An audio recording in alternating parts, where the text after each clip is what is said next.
Hello दोस्तों, आज मैं आप सभी को क्लास 12 एनसीईआरटी मैथ चैप्टर 4 का प्रश्नावली 4.4 के क्वेश्चन नंबर 2 को बताने वाली हूँ। इस वीडियो के अंत तक बने रहिएगा। अब मैं वीडियो को स्टार्ट करती हूँ। देख लीजिए क्वेश्चन नंबर 2 क्या कहता है कि निम्नलिखित सारणिकों के अव्यय के उप सारणिक एवं सखंड को लिखिए। यानी कि सारणिक के अव्यय जो अंदर में है ना, उसका उप सारणिक, सभी अव्यय के उप सारणिक ज्ञात करना है और सखंड ज्ञात करना है।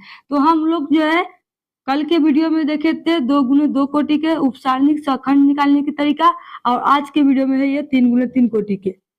3 गुने 3 कोटि करने का मतलब 3 को पंक्ति और 3 को स्तंभ में देख सकते हैं। इसका उपसारणिक और सखंड निकालने का तरीका थोड़ा अलग होगा, ध्यान से देखिएगा। उपसारणिक को हम एम आई जैसे दर्शाते थे, यहाँ पे लिखेंगे एम एक एक। एम एक एक कहने का मतलब कि इसका उपसारणिक निकाले किसका, तो पहला पंक्ति का पहला स्तंभ में जाइए, उसका सारणिक ये रहा आपका पहला पंक्ति, इसका पहला स्तंभ ये रहा एक। इसका उपसारणिक निकालते हैं तो जिस अव्यय का उपसारणिक निकालते हैं उसके आमने सामने को एकदम हटा देते हैं, और जो बचता है ना उसको उसी को हम उपसारणिक कहते हैं। यहाँ पर देख लीजिए, ये एक का हम उपसारणिक निकालने जा रहे हैं, इसके आमने सामने को ये हटा लिए। इस तरीके से देखिए हट गया, था क्या बचा, 1 0 0 1 बचा। इसका उपसारणिक निकालेंगे तो लिखेंगे 1 0 0 1। इस तरीके सारणिक भी हो गया क्योंकि इस तरीके से आ गया। अब इसको जिस तरीके से 2 गुने 2 कोटि के सारणिक का मान निकालते हैं उसे निकाल लीजिए। तो 1 में 1 से गुना किए 1 माइनस 0 में 0 से गुना करने पर 0 क्या आया, 1 आया।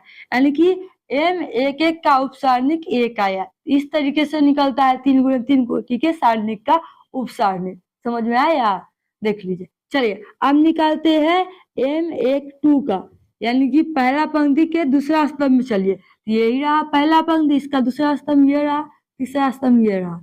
तो 0 में आइए, 0 के आप आमने सामने को इस तरीके से हटा लीजिएगा तो क्या बचेगा, 0 और 1 0 बचेगा। तो लिख दीजिए 0 0 0 1। अब इसका निकाल लीजिए मान, तो 0 में 1 से गुना करने पर 0 माइनस 0 कितना आया, 0 आया। चलिए अब निकालेंगे एम एक 3 का, यानी कि 3 को स्तंभ में 3 स्तंभ तक चलना है। अब आ जाइए, इसको करिएगा तो इस तरीके से इसके आमने सामने ये हट गया, ऐसे ऐसे हट जाएगा। तो क्या बचेगा, 0 1 0 0। तो लिखिए 0 1 0 0। इसको भी गुना कीजिएगा तो आपका 0 माइनस 0 बराबर 0 ही आएगा। तो ये इस तरीके से जो है ये इसका निकल गया उपसारणिक, यानी कि पहला पंक्ति के सभी अव्यय का उपसारणिक निकाल लिए। उसी तरीके से दूसरा पंक्ति के सभी अव्यय के निकालेंगे, तीसरा पंक्ति के सभी अव्यय के निकालेंगे। तो नीचे आप लोगों को दिखाई नहीं देता होगा, एक बार चेक कर लेते हैं। तो चलिए आप निकालेंगे दूसरा पंक्ति, तो जैसे दूसरा पंक्ति में जाएंगे तो 2 लग जाएगा, और फिर से 2 1 से स्टार्ट हो जाएगा। अब आ जाइए इसमें, ये रहा दूसरा पंक्ति के पहला स्तंभ, इसके आमने सामने ये हट जाएगा, बीच वाले हटेगा, इसके ऊपर वाले ये हट जाएगा, अब बीच वाला ये हट गया। तो 0 0 और 0 1 आ गया। तो लिख दीजिए 0 0 और कितना है, 0 1 है। इसका निकालिएगा तो इसका भी 0 ही आएगा, इसका भी उपसारणिक कितना आया, 0 ही आएगा। चलिए अब m 2 2 का निकालिए, तो ये रहा 2, इसके सामने ये हट जाएगा और ये हट जाएगा। तो अब बचेगा 1 0 0 1। तो लिख दीजिए 1 0 0 1। इसका आएगा 1 माइनस 0 घटकर 1। बात आया समझ में। अब चलिए इसको आगे बढ़ाते हैं। आप लोग यहाँ से जो है आप लोग ऊपर देख लीजिएगा। चलिए हम निकालेंगे m 2 3 का, तो ये रहा 3, दूसरा पंक्ति के तीसरा स्तंभ यही ना रहा, इसके सामने ये हट जाएगा, इसके बीच वाले ये हट जाएगा। तो 1 0 0 0 बचेगा। तो लिख दीजिए 1 0 0 0। इसका जब निकालिएगा तो क्या होगा, 0 माइनस 0 घटकर 0। चलिए दूसरा का पंक्ति भी कंप्लीट हो गया। दूसरा का पंक्ति के सारे अव्यय का उपसारणिक निकाल लिए। अब तीसरा का पंक्ति में आइए, तो अब तीसरा का पंक्ति में आएंगे जैसे m3 और 1 से स्टार्ट हो जाएगा। अब इसमें देखिए ये रहा आपका तीसरा पंक्ति का पहला स्तंभ, इसके सामने ये हट जाएगा, ये हट जाएगा। तो 0 0 1 0 बचा, लिख दीजिए 0 0 1 0। इसका भी 0 माइनस 0 घटकर 0 आ जाएगा। चलिए अब m3 2 में आ जाइए, तो ये रहा, इसके सामने ये हट जाएगा, इसके सामने ये हट जाएगा। तो 1 0 आएगा, 1 0 और 0 1 आ गया, 0 1 की जगह 0 1 में 1 से गुना हो 1 माइनस 0 घटकर 1 आ गया। अब चलिए M33 में आ जाइए, यानी कि तीसरा पंक्ति के तीसरा स्तंभ में ये रहा, इसके सामने ये हट जाएगा, ये हट जाएगा, तो 1 0 0 1 बचेगा, 1 0 1 0 बचेगा और 0 1 बचेगा, 0 1 1 माइनस 0 घटकर 1 आ गया। इसमें थोड़ा डाउट है, देख लेते। तीसरा पंक्ति के दूसरा स्तंभ में चलिए, यह रहा, इसके सामने ये हट जाएगा, ये हट जाएगा, ये हट गया, तो 1 0 0 0 यहाँ पर 0 होगा जी, इसका वैल्यू भी 0 आएगा। चलिए इस तरीके से हम उपसारणिक निकाल लिए। क्या निकाले? 1 निकाले, 0 0 0 1, फिर 0 0 0 1, यानी कि 3 गो 1 आया है। ठीक है, उपसारणिक में 3 गो 1 है।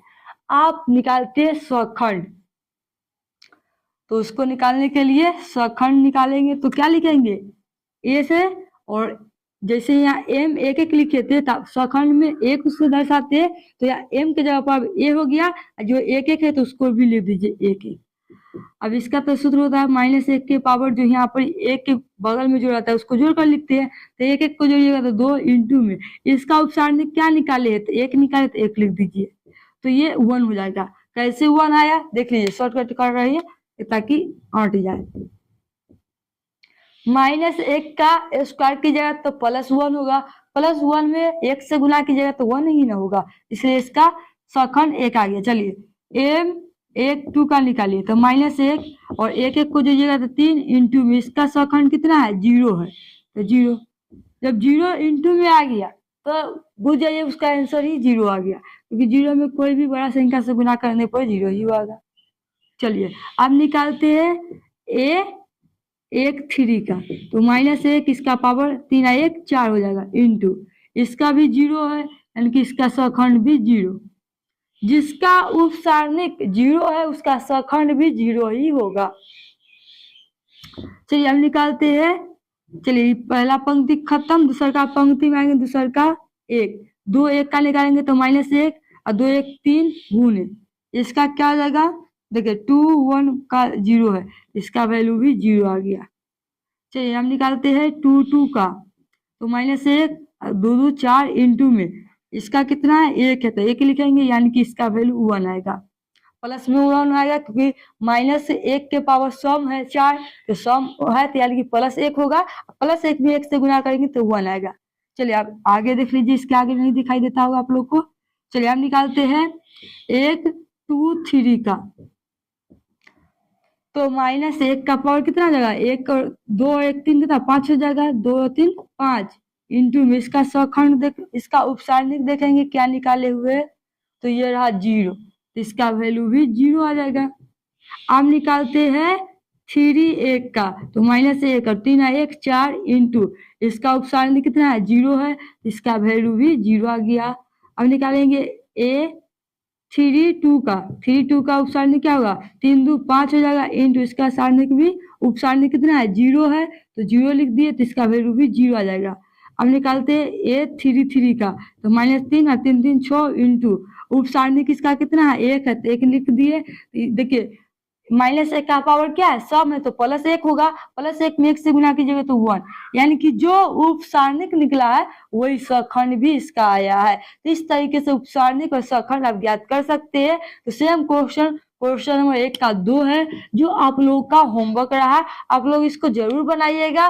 क्वेश्चन 2 को जिस तरीके से क्वेश्चन 1 में हम पहले उपसारणिक को निकाल लिए, ठीक, आप लोग जो है इसमें उपसारणिक पहले याद कर लीजिएगा, उसका स्वखंड निकालिएगा, आपको निकल जाएगा एकदम बेहतरीन तरीके से, आप लोग से बन जाएगा क्वेश्चन। तो 2 जो है क्वेश्चन 2 का 2 आप लोग का होमवर्क रहा, इसे जरूर बनाइएगा आप लोग, और कमेंट में बता दीजिएगा कि आप लोग को जो है स्वखंड और उपसारणिक याद करने आया कि नहीं। तो चलिए मिलते हैं नेक्स्ट वीडियो में, तब तक थैंक्स फॉर वॉचिंग। हाँ, और वीडियो अच्छा लगा तो वीडियो को लाइक शेयर जरूर कीजिएगा।